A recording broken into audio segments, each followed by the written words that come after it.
Ever felt like your Google Calendar is just too cluttered? Maybe you want a fresh start, a clean slate to take control of your schedule. Today, I'm going to show you exactly how to reset your Google Calendar in just a few simple steps. First, head over to calendar.google.com and log in with your Google account. Enter your email, your password, and hit next. Once you're in, you'll see all your events and appointments laid out. This is your starting point. Next, navigate to the settings by clicking the gear icon in the top right corner.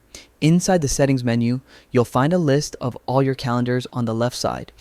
Select the calendar you want to reset. Don't worry if it seems overwhelming.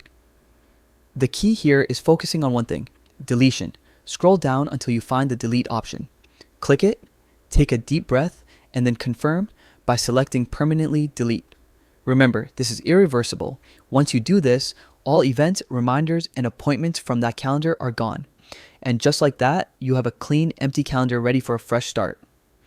To make the most of your reset, consider organizing your events into separate calendars or using Google Calendar's color coding feature. Regularly reviewing your calendar can also prevent future clutter. And that's it. With these simple steps, your calendar is tidy, organized, and ready to help you stay on top of your schedule.